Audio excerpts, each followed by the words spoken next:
enfants, j'espère que vous allez bien. Après avoir passé 4 jours chez deux autres vraiment incroyables, donc Rob et Georges, qui m'ont accueilli moi avec Nolwenn et Yannick, donc c'est les deux Français avec qui j'ai descendu la rivière. Ils étaient vraiment super sympas, donc ils nous ont accueillis chez eux et ils ont pu un peu nous introduire à la culture maori, par exemple, pour le premier repas en fait qu'on a mangé avec eux, donc c'était le midi. On a eu tout un rituel pour pouvoir manger la nourriture, et en fait ce rituel là avait pour but de nous introduire sur cette terre et dans leur maison, pour nous permettre en fait de marcher sur la terre de Nouvelle-Zélande comme quelqu'un de la terre et pas juste un simple visiteur qui vadrouille. Donc voilà, c'était vraiment super cool. Et moi j'ai dormi donc dans la hutte là que vous avez vue, la Henry's Hut. C'était assez grand et tout ça, c'était vraiment du grand luxe. Donc voilà, très heureux de cette rencontre. Mais voilà, donc là il faut que je retourne sur la route. Le but c'est quand même de marcher. Donc là, pour vous expliquer un peu le plan, donc le 21, je prends mon ferry pour rejoindre l'île Sud. Donc aujourd'hui on est le 17, donc il me reste 3 jours de marche. Donc j'ai fait du stop de Wanganui jusqu'à Palmerston North, et ensuite depuis hier je marche. Donc hier j'ai pas beaucoup marché, c'était la reprise, tout ça. Les jambes ont pris un sacré coup, mais là je suis reparti. Aujourd'hui on va essayer de faire une plus grosse journée. De toute manière j'aurai jamais le temps de faire toute la route jusqu'à Wellington, donc je vais juste marcher 3-4 jours, arriver dans une ville et ensuite faire du stop jusqu'à Wellington pour pouvoir prendre mon ferry. Et puis voilà quoi, c'est super, on est reparti.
C'est parti. Cette nuit j'ai dormi ici, ce petit abri, c'était vraiment très cool. Ça m'a évité de sortir la tente avec la pluie qu'il y avait hier. Donc voilà, dès que je suis arrivé dans la forêt il s'est mis à pleuvoir, ça m'a rappelé des souvenirs. En plus il y avait un chasseur, donc très sympa.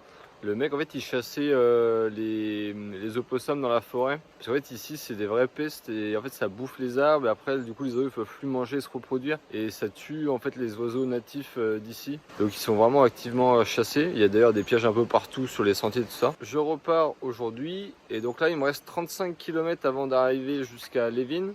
Donc à voir si je fais tout en un coup aujourd'hui ou pas. Ou sinon je le ferai en 2 jours, c'est pas très grave. Ça doit être faisable en un jour.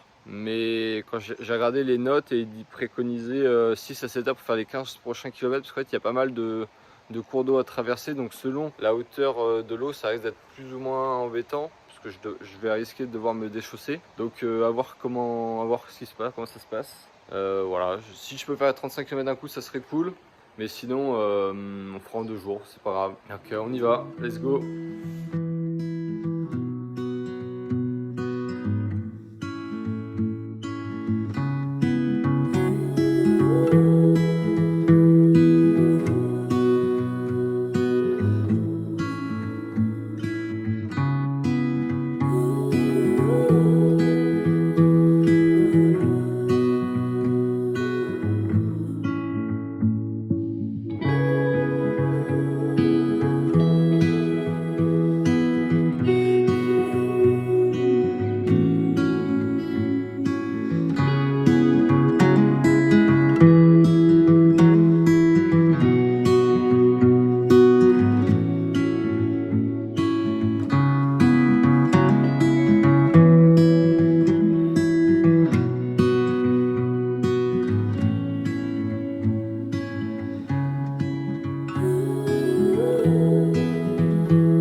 quatrième et dernier jour dans la forêt.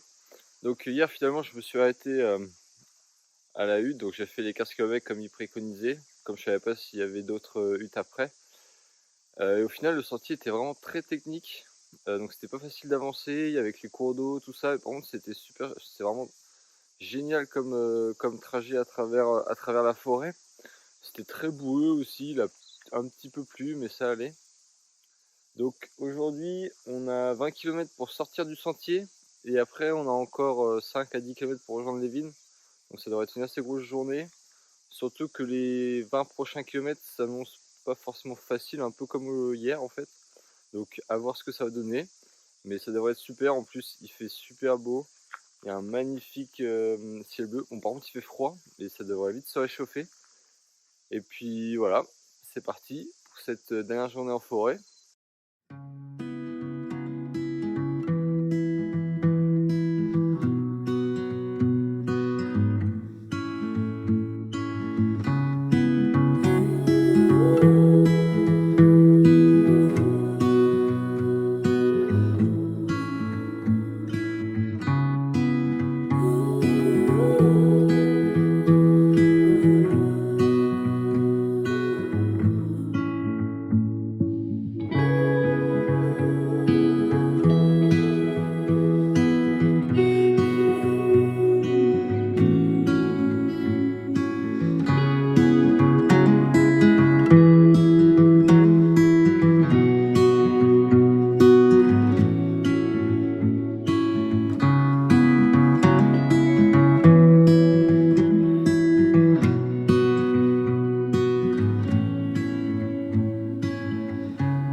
Ça y est, c'est une fin de journée, une fin d'une très longue journée même.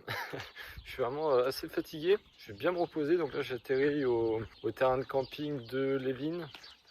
Donc je vais faire des provisions demain matin et je repars pour Paperi Riki, je sais pas trop comment ça s'appelle, c'est pas facile à prononcer. Mais bref, donc voilà, j'espère que ça vous a plu. En tout cas cette partie dans le bush était vraiment super beau. C'était très boueux par contre, mais bon c'est une forêt quoi. Et non, c'était vraiment super chouette, avec des beaux points de vue. Juste le fait d'être dans la forêt, en fait, c'est trop agréable. Et c'était vraiment pas facile, parce qu'il y avait des jours comme hier où j'ai marché que 15 km. Aujourd'hui, en soi, j'en ai pas fait beaucoup, j'en ai fait que 20. Mais le terrain est très accidenté, on n'avance pas vite. En tout cas, je vous laisse là-dessus, sur ce petit coucher de soleil en arrière-plan. Je vous embrasse, je vous fais plein de bisous. Et on se retrouve dans la prochaine vidéo sur la plage. Salut!